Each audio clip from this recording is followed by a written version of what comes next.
And we have some breaking results to share with you from the states that just closed.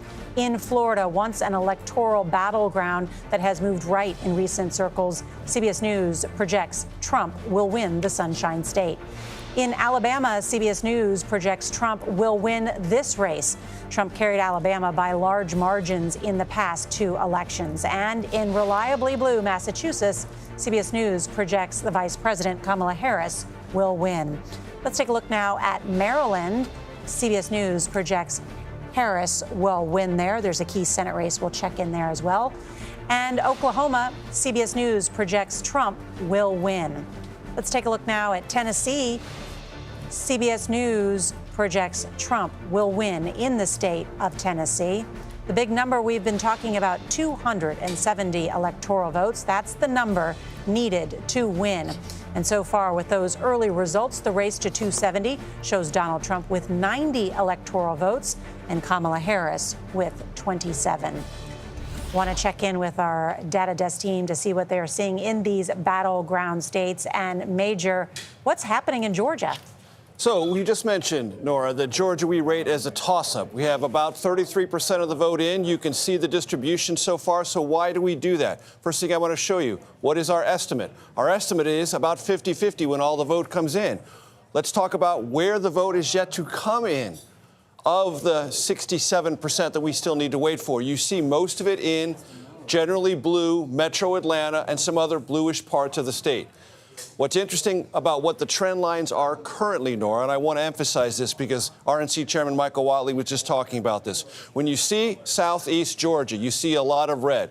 What I'm going to do is I'm going to give you the historic comparison back to 2020. And I'm just going to run through, I'm not going to name the counties, but just watch the counties as I go through them and compare where Trump is now compared to where he was in 2020. You'll just see as I move through them, again, I'm not going to name them, the names aren't important, but you just see he's running slightly ahead of what he did in 2020. That was exactly the strategy the Trump campaign wanted to have. More turnout and higher vote totals all throughout rural parts of every battleground state, at least in Georgia. And I could go all over the map. The trend line is pretty consistent, Nora. He is doing that. Even though the smaller counties have smaller numbers of votes, running up the margins there does help offset or possibly could offset what are expected to be very strong vote outcomes for the vice president in metro Atlanta and some other parts of the state. So break that down. What do you think that means? Well, what it means is for now, going back to our estimate, 50-50, that's by county, statewide. We go back to that overall estimate of Georgia at 50-50.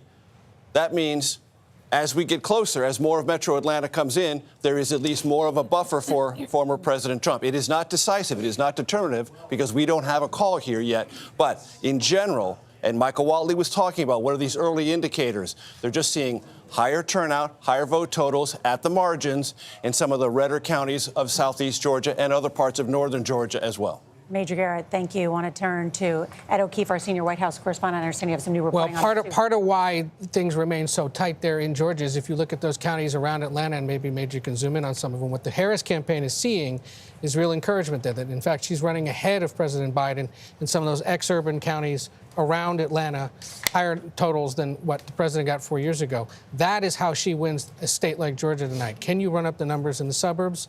Can you get young college voters across the country to turn out? Can you lean on the black and Latino voters you need? In Georgia already, we're seeing good indications that the reason she's keeping it even is because Democratic advantages there around Atlanta, the biggest city in the South, may be improving. All right, Ed O'Keefe, thank you.